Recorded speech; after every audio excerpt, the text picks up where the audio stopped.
Hello student, welcome to my channel Saral classes.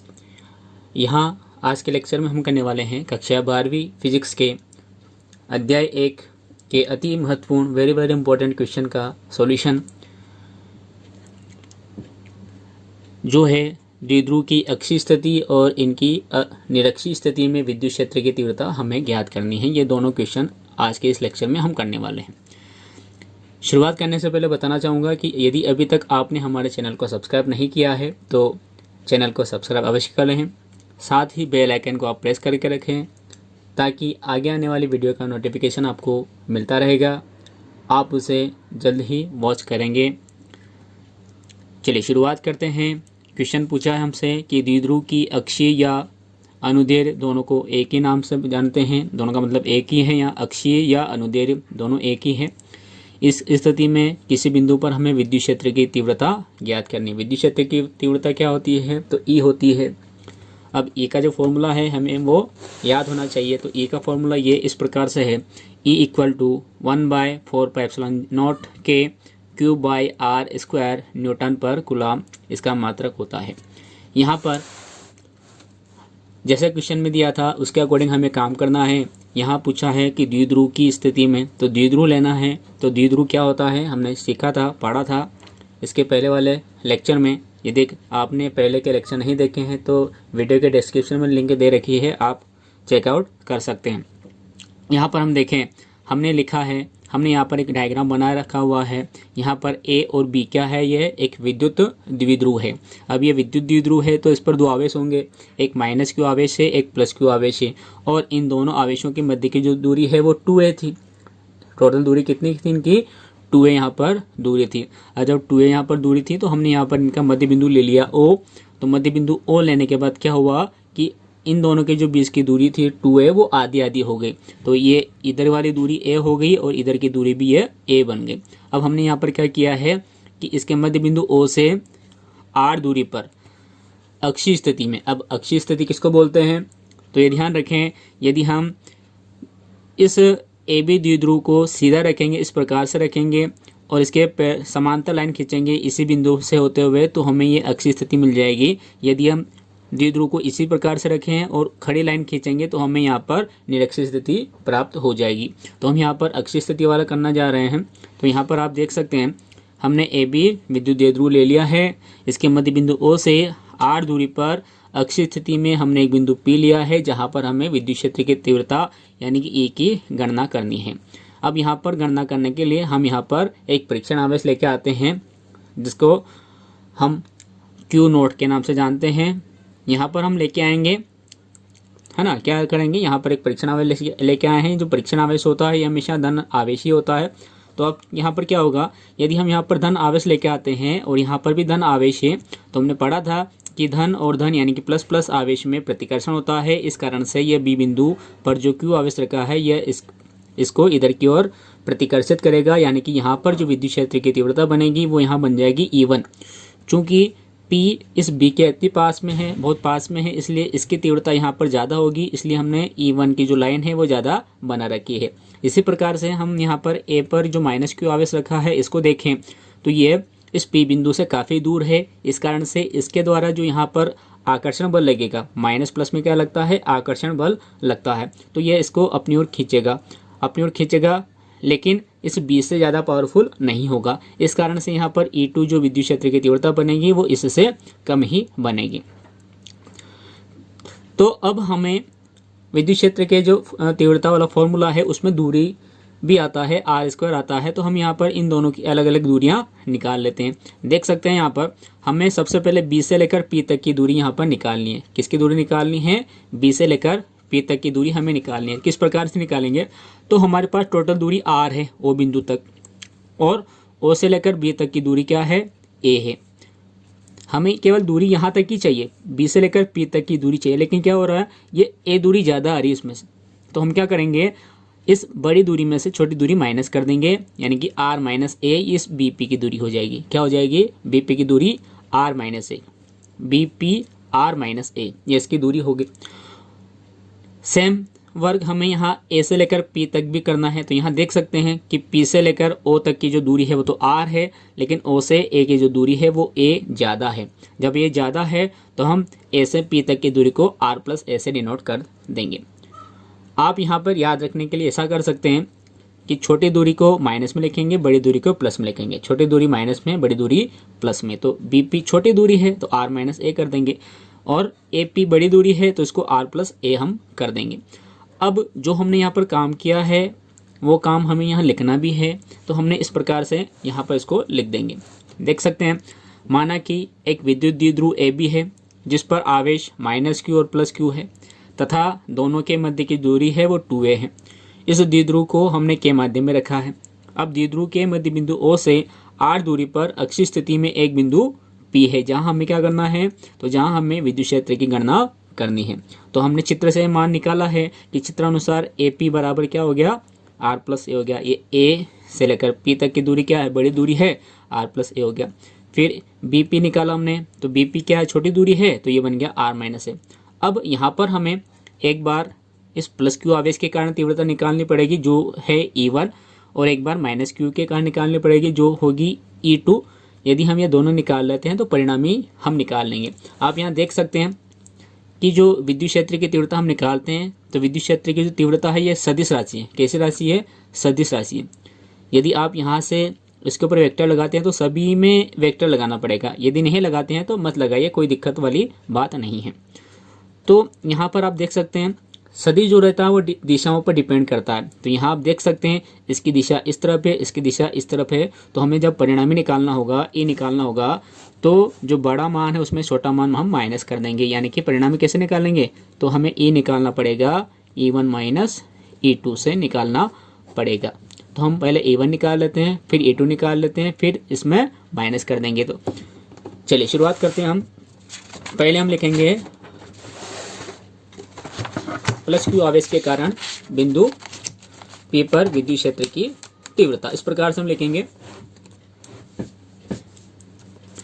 पहले हम लिखेंगे प्लस क्यू आवेश के कारण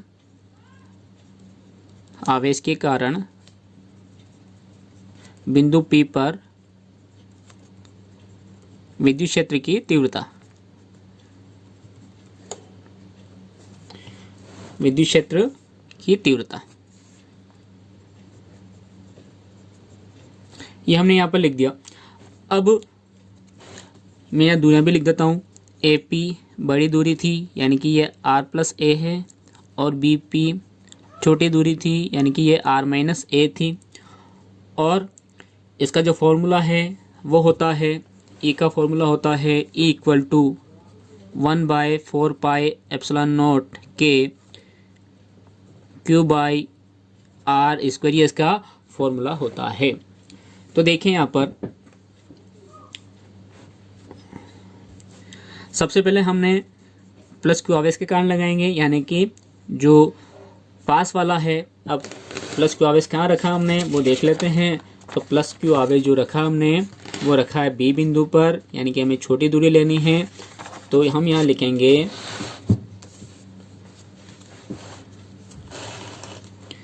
E1 equal to 1/4 pi epsilon not K Q by BP square, ये हमने यहाँ पर लिख दिया। अब BP की वैल्यू क्या है, ये R माइनस ए है। तो हम यहाँ लिख देंगे E1 equal to 1/4 pi epsilon not K Q by R minus ए का होल स्क्वायर। इसको हम इक्वेशन नंबर 1 दे देंगे। ठीक है, अभी तक हमने क्या किया, अभी तक कुछ नहीं करा। अभी तक केवल हमने जो फॉर्मूला था ये विद्युत क्षेत्र की तीव्रता का, इसमें हमने वैल्यू पुट करी है। देखिए अब हम माइनस क्यू का भी निकाल लेते हैं।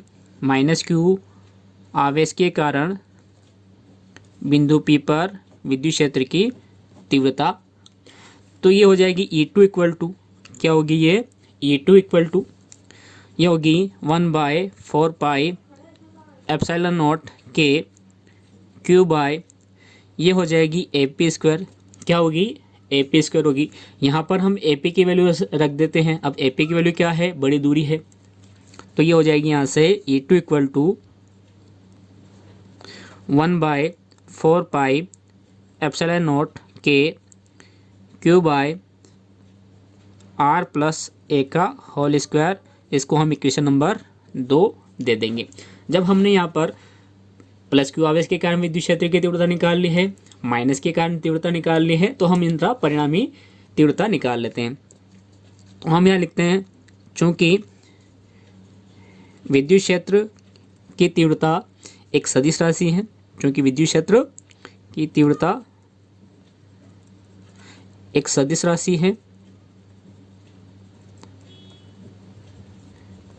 इसलिए बिंदु P पर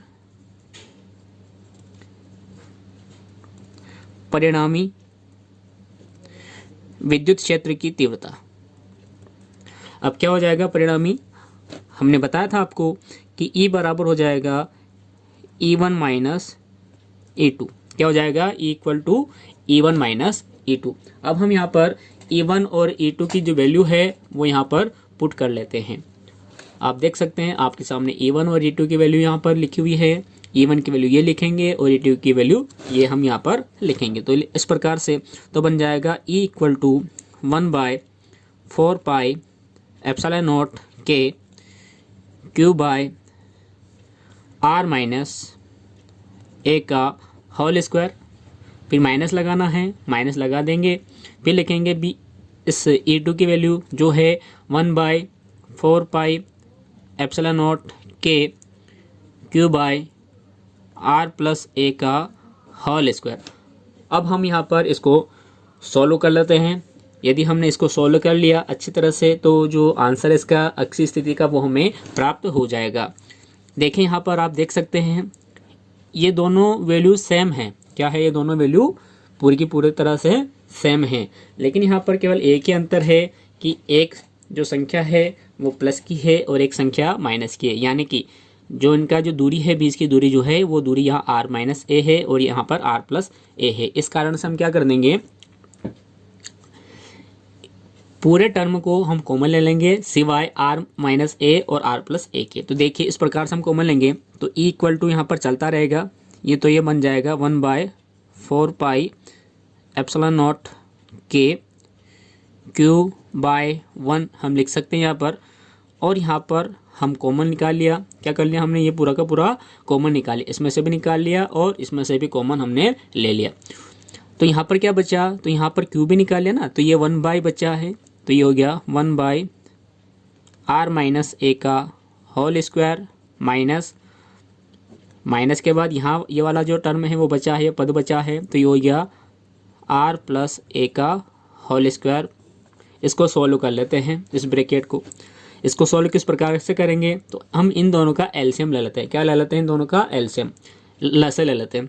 तो ये जो आगे वाला टर्म है पद है वो ऐसा कैसे चलेगा, 1/4 pi epsilon naught K Q by 1, यहाँ पर इन दोनों का एलसीएम लेंगे।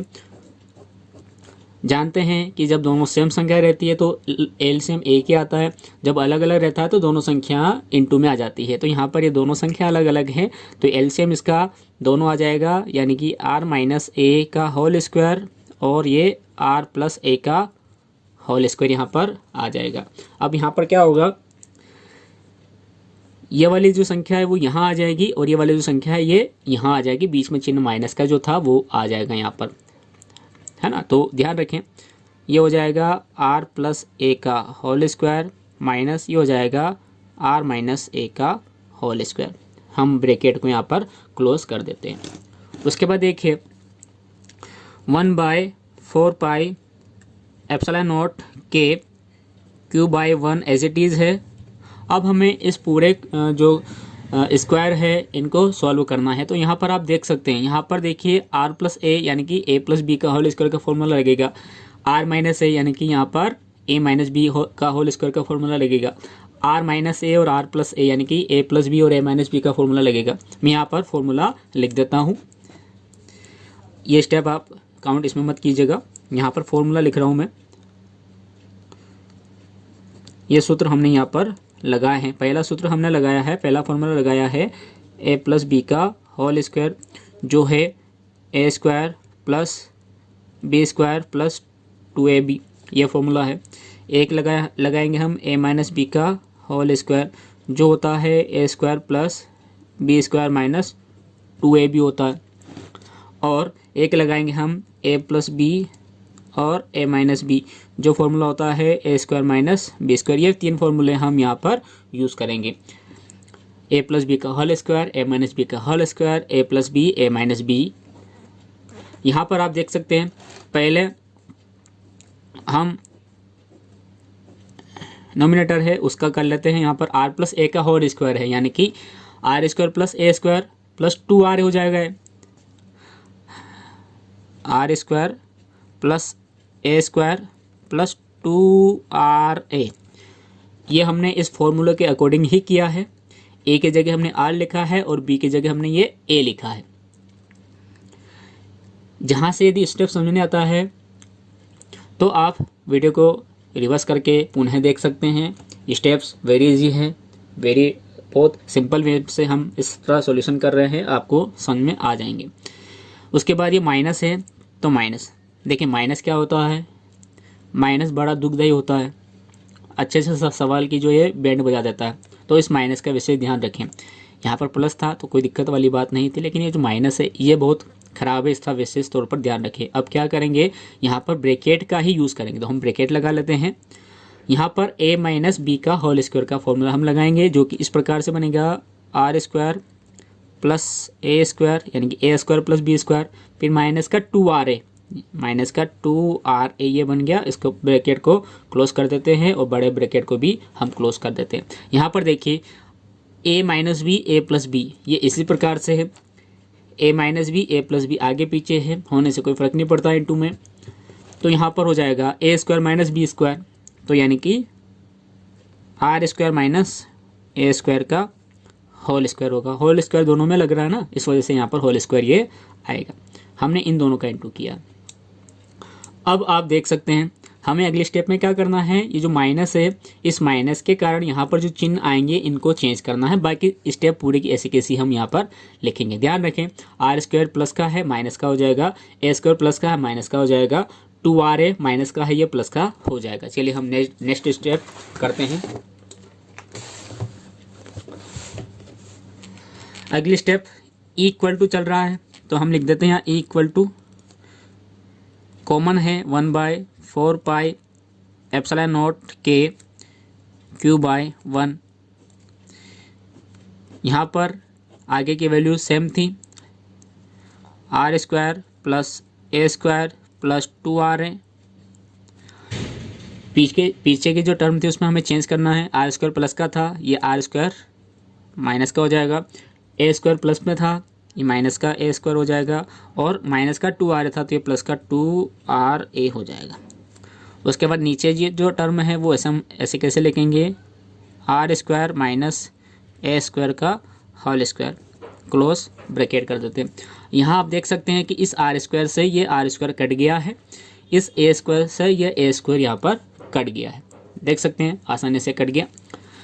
अब यहाँ पर क्या हुआ, ये 2ra और ये 2ra दोनों प्लस के हैं, क्या हो रहा है 2ra प्लस का है 2ra प्लस का है, तो इन दोनों को हम जोड़ देंगे तो ये बन जाएंगे 4ra या 4ra बन जाएंगे। तो हम ये लिख देंगे यहाँ पर 1/4 pi epsilon naught K Q by 1।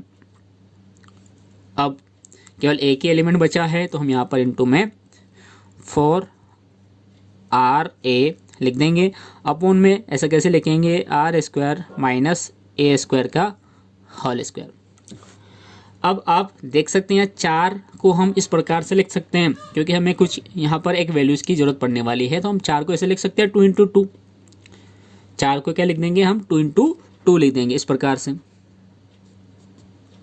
1/4 pi epsilon naught K Q by 1 2 × 2ra upon में are square minus A square का स्क्वायर। हमने ऐसा क्यों लिखा अभी आपको समझ में आ जाएगा, हमने इसको इस प्रकार से क्यों लिखा। हमने एक पढ़ा था कि विद्युत द्विध्रुव आगुण होता है, क्या होता है, एक विद्युत द्विध्रुव आगुण होता है। मैं लिख देता हूँ यहाँ पर नाम, विद्युत द्विध्रुव आघूर्ण होता है जिसका मान P बोलते हैं उसको, किसके द्वारा दर्शाते हैं? P के द्वारा दर्शाते हैं। P इक्वल टू क्या होता है? Q इंटू 2A होता है। तो हम क्या करेंगे, Q और 2A इन तीनों की जगह हम केवल P लिख देंगे। कहाँ कहाँ आ रहा है देखिए, एक तो एक Q आ रहा है, एक 2 आ रहा है और एक A आ रहा है। तो इन तीनों को हटाकर हम क्या लिख देंगे? P लिख देंगे। चलिए लिख देते हैं हम यहाँ पर। तो बन जाएगा 1/4 पाई एप्सिलॉन नॉट के, Q को हटा दिया, 2 को हटा दिया, A को हटा दिया, ये बन गया P इंटू 2R बचा। तो यहाँ लिख देते हैं 2R अपॉन, ये हो गया R square minus A square, तो हो गया R square minus A square का होल स्क्वायर। यहाँ तक हमने कर लिया। अब यहाँ के बाद जब भी ध्यान रखें, हमेशा ध्यान रखें आप कि जब हम P की वैल्यू P यहाँ पर पुट कर देंगे, द्विध्रुव आघूर्ण का मान पुट कर देंगे, तो हमें यहाँ पर एक लाइन लिखनी है। क्या लाइन लिखनी है कि जो ये A है, A क्या होता है? द्विध्रुव आघूर्ण, जो विद्युत द्विध्रुव होता है उसके मध्य की दूरी है, और दूरी कैसी होती है? बहुत कम होती है। तो हमें यहाँ लिखना है कि क्योंकि R की तुलना में दूरी, R की तुलना में A नगण्य है। R की तुलना में A कैसा है? नगण्य है। R की तुलना में A कैसा है? नगण्य है। आप चाहे तो ऐसा लिख सकते हैं संकेतों में, R बहुत बड़ा है A से, यानी कि R की तुलना में A कैसा है? नगण्य है। जब A नगण्य हो गया तो हम इस A को हटा देते हैं। जब A को हटाएंगे तो क्या होगा? ये पावर जो है, ये पावर 2 जो है, ये इस R स्क्वायर के ऊपर लग जाएगी। क्या होगा? ये जो पावर है ये R स्क्वायर के ऊपर लग जाएगी। तो यानी कि हम लिख देंगे यहाँ पर 1/4 pi epsilon naught K P into 2R upon, ये R स्क्वायर की पावर हो जाएगी 2, यानी कि हम R स्क्वायर को 2 बार लिख सकते हैं। तो लिख देंगे R square into R square, 2 बार लिख दिया। ये A कहाँ गया? तो A हट गया। क्यों हटा? क्योंकि R की तुलना में A कैसा है? नगण्य है, बहुत छोटा मान है, इसलिए इसको हटा दिया।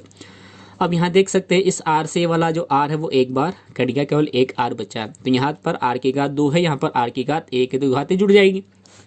तो यहाँ पर ये मान बचेगा 1/4 पाई एप्सिलॉन नॉट के, इसको 2P लिख देंगे, बाई ये हो गया R क्यूब।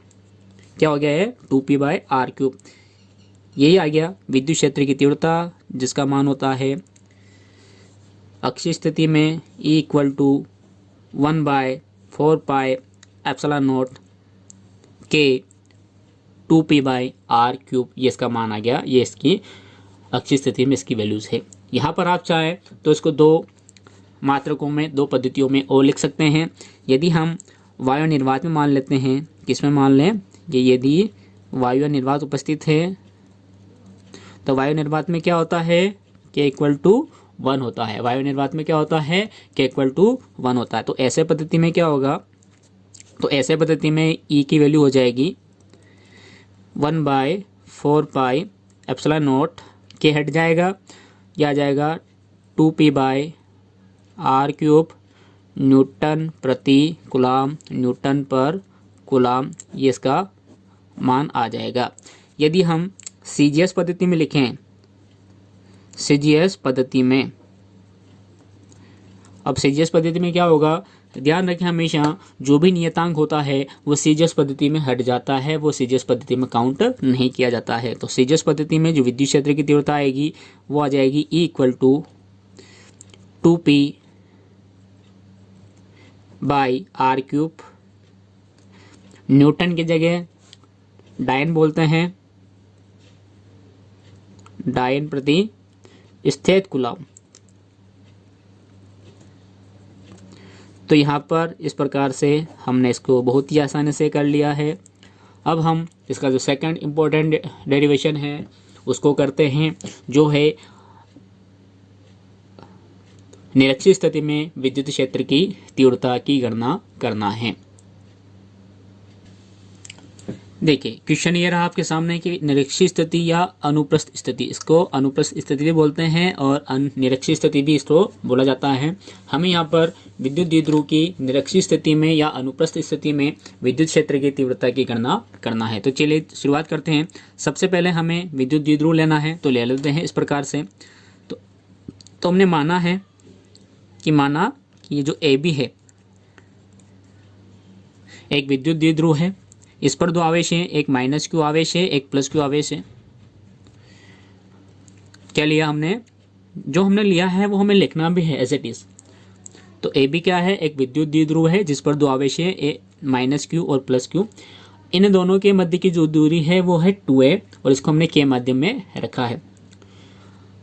अब k माध्यम में हमने रख दिया, उसके बाद क्या करेंगे? हमने इसके मध्य बिंदु O से क्या करना है? इसके मध्य बिंदु O लिया हमने। जब मध्य बिंदु O लिया है तो ये दूरियां आधी आधी हो जाएगी, यानी कि A दूरी हो जाएगी A, ये वाली दूरी भी हो जाएगी A। अब हमें क्या करना है?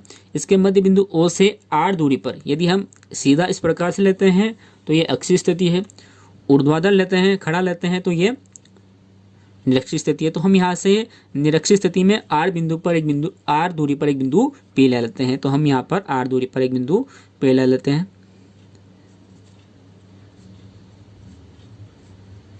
ये हमने ले लिया है, ये R दूरी पर क्या है? एक बिंदु P हमने ले लिया।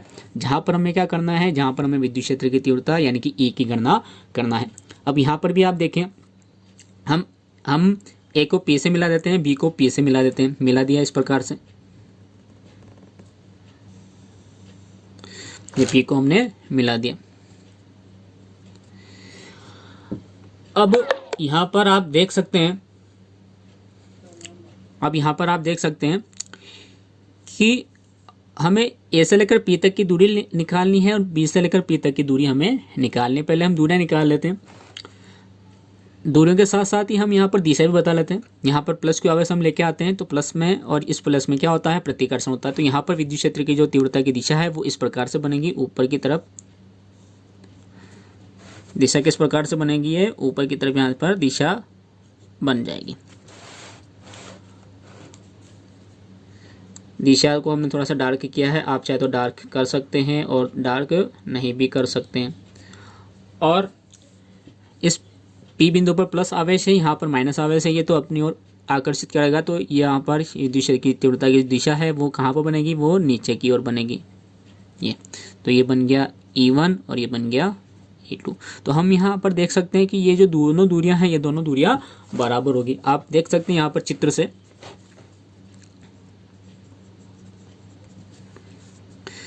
OA बराबर क्या है? OB है। OA बराबर क्या है? OB है। और R दूरी, R भुजा जो है यानी कि OP भुजा क्या है? उभयनिष्ठ है। OP बराबर क्या है? OP ये क्या है? उभयनिष्ठ भुजा। ये बराबर A है, बराबर R है। और यहाँ पर एक समकोण त्रिभुज बन रहा है। जब लंबवत लेते हैं तो यहाँ पर कौन सा कोण बनता है? समकोण बनता है। तो आप देख सकते हैं यहाँ पर कोण AOP बराबर कोण BOP बराबर कैसा है? 90 डिग्री का। इसलिए RHS सर्वांग समता से, कौन से सर्वांग समता से? कौन से सर्वांग समता से? RHS सर्वांग समता से। जो त्रिभुज है AOP वो त्रिभुज BOP के साथ कैसा है? सर्वांग सम है। यानी कि अतः AP बराबर क्या है? BP, यानी कि दोनों दूरियां बराबर है। यहाँ पर क्या है? ये दोनों दूरियां कैसी है? ये दोनों दूरियां बराबर। तो हम चाहे इस वाली दूरी निकालें चाहे इस वाली दूरी निकालें, दोनों की दूरी जो है वो बराबर आएगी। तो हम यहाँ पर इन दोनों की दूरियां निकाल लेते हैं। तो यहाँ पर देखिए समकोण त्रिभुज है, तो समकोण त्रिभुज में जब हम ये मान निकालते हैं यानी कि कर्ण निकालते हैं तो पाइथागोरस प्रमेय लगती है। तो हम यहाँ लगा लेते हैं समकोण त्रिभुज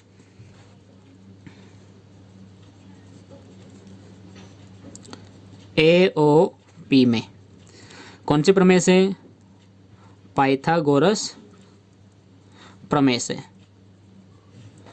पाइथागोरस प्रमेय क्या है?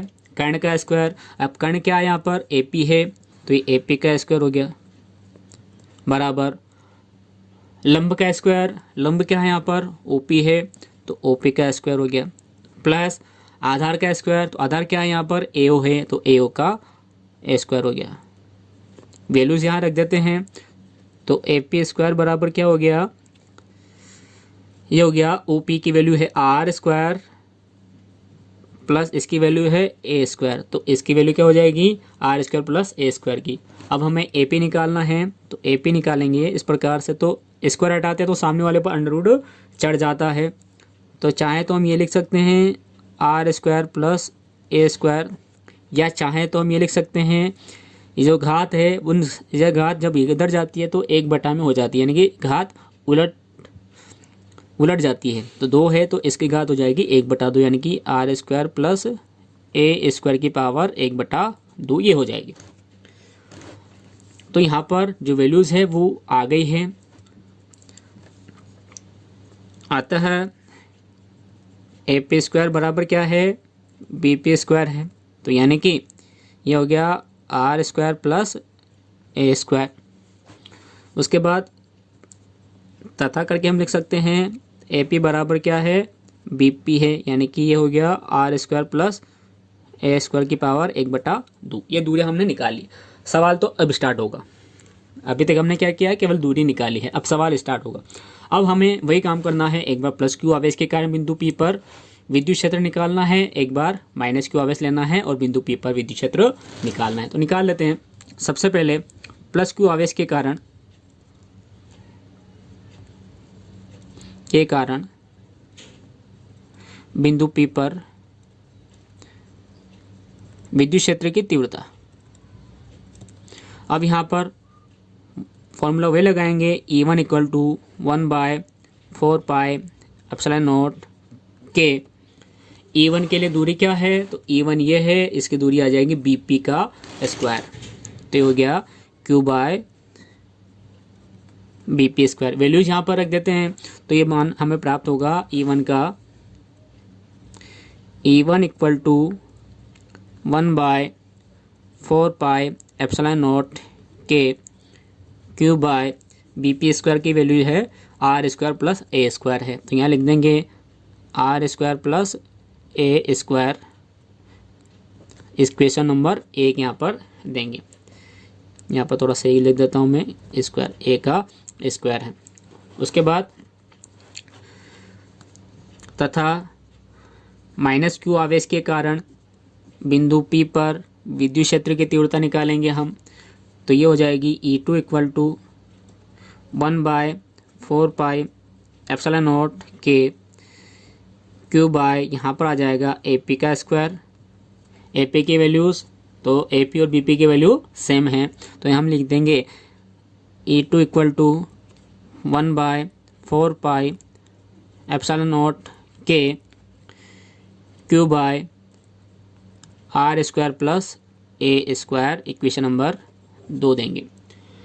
आप यहाँ पर देख सकते हैं कि E1 और E2 के जो मान हैं दोनों सेम आ रहे हैं, 1/4πε0 के Q/R plus R square plus A square, यहाँ पर भी सेम मान आ रहा है।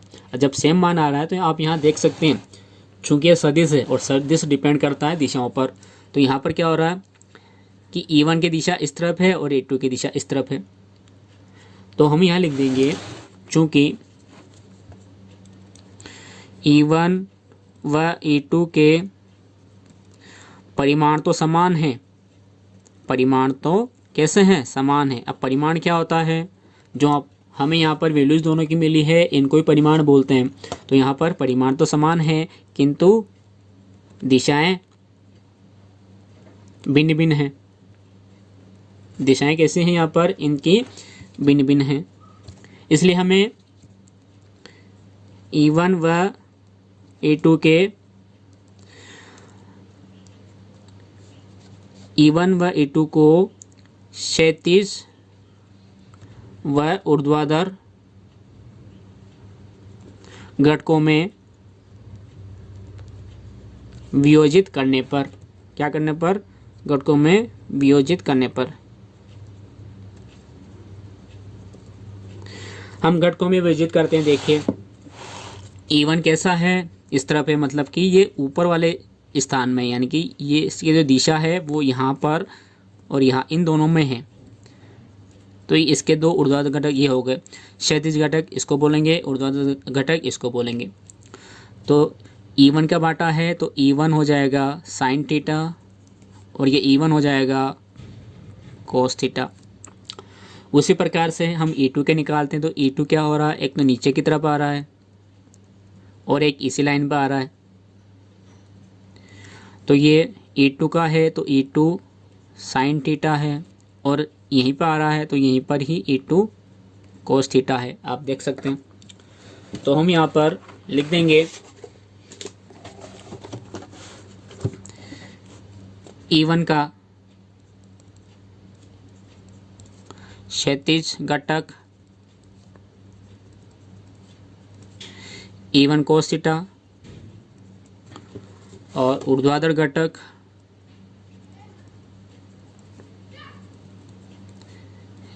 E1 sine theta. इसी प्रकार से E2 का भी लिख देते हैं, क्षैतिज घटक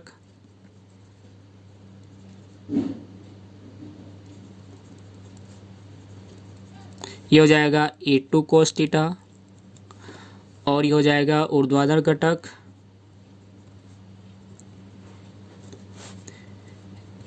E2 साइन थीटा। देखिए दोनों के घटक हमने यहाँ पर लिख लिए। अब पुनः हम चित्र की ओर बढ़ते हैं। अब यहाँ पर हम देखते हैं तो एक बात हमें पता चलती है कि E1 साइन थीटा और E2 साइन थीटा ये दोनों, देखिए परिमाण तो सभी समान है, लेकिन क्या हो रहा है, E1 की दिशा और E2 की दिशा, E1 साइन थीटा और E2 साइन थीटा इन दोनों के जो दिशा है विपरीत है।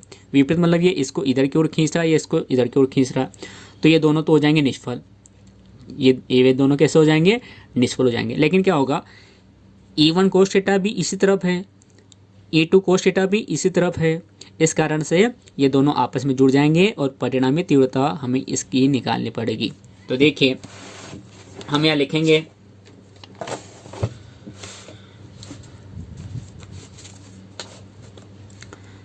E1 साइन थीटा, यहाँ E1 साइन थीटा व E2 साइन थीटा परस्पर विपरीत होने से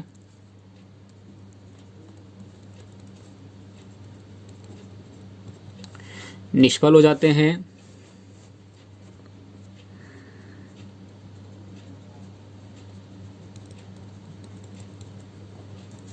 परंतु E1 कोस थीटा व E2 कोस थीटा एक ही दिशा में होने से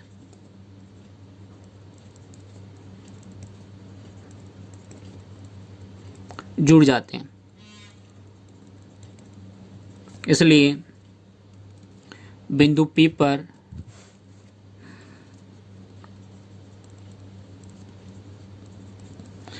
परिणामी विद्युत क्षेत्र की तीव्रता तो यह आ जाएगी E बराबर, क्या आ जाएगी, E बराबर E1 cos theta plus E2 कोस थीटा। क्या हो जाएगा, E बराबर E1 cos theta plus E2 cos theta. अब यहाँ पर E1 और E2 की जो वैल्यू है, जो इक्वेशन नंबर 1 में हमने लिखी है, वो हम यहाँ पर पुट कर लेते हैं। अब इक्वेशन क्या थी यहाँ पर देख लेते हैं, दोनों की वैल्यू समान थी, तो हमें यहाँ पर ये मान पुट करना है 1/4πε0 के cube by are square plus A square हमें यहाँ पर पुट करना है। पुट कर लेते हैं दोनों जगह, E1 और E2 की जगह पर। तो ये बन जाएगा यहाँ पर E इक्वल टू 1/4πε0 के cube by are square plus A square और cos theta as it is हम लिखेंगे। प्लस E2 की वैल्यूज़ भी सेम थी, तो यहाँ पर लिखेंगे 1/4πε0 के cube by are square plus A square और ये कोस थीटा। दोनों सेम हैं, जब दोनों सेम है तो ये डबल हो जाएंगे, है ना। दोनों सेम है तो क्या हो जाएंगे, डबल हो जाएंगे। तो डबल हम लिख देंगे यहाँ पर E बराबर ये और ये दोनों जुड़ गए हैं तो ये क्या हो जाएंगे, 2 हो जाएंगे। तो हम लिख देंगे 2 × 1/4πε0 epsilon naught K Q by are square plus A square और ये कोस थीटा।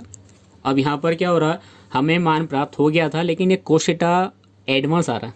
कोस थीटा क्या हो रहा है, ये एडवांस आ रहा है, तो हमें कोस थीटा की वैल्यू निकाल लेते हैं।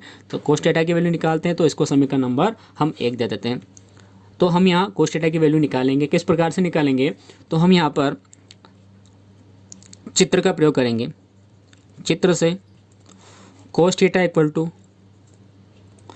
कोस थीटा क्या होता है, आपने लाल बटा का नाम सुना होगा, यानी कि कोस थीटा यानी कि आधार बटा कर्ण होता है।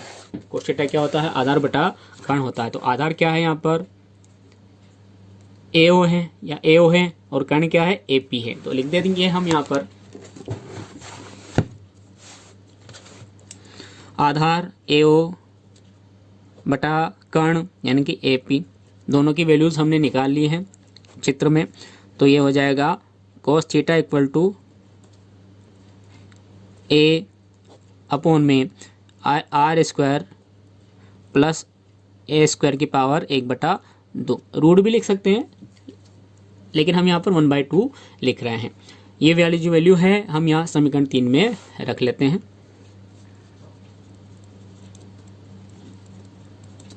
तो ये बन जाएगा E equal to 1/4 pi epsilon naught K, 2 भी आ गया तो 2 into Q by are square plus A square.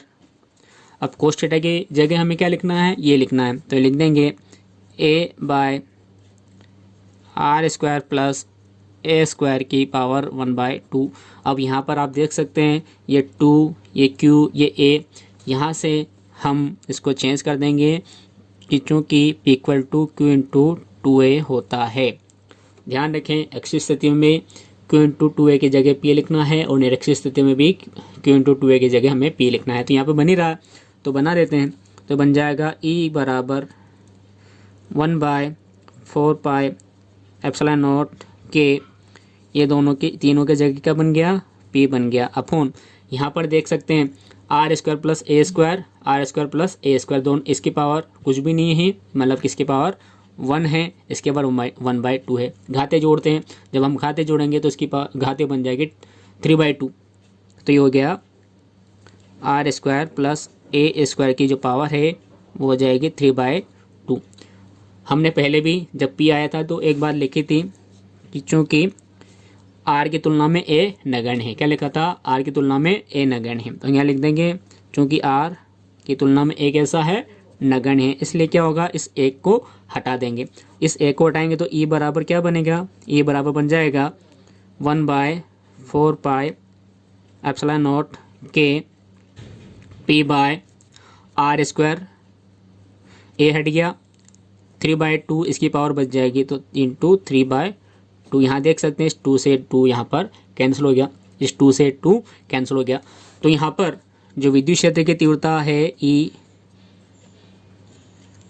कौन सी स्थिति में, निरक्षीय स्थिति में, तो ये आ जाएगी E बराबर 1/4 pi epsilon naught K P by R cube newton per coulomb.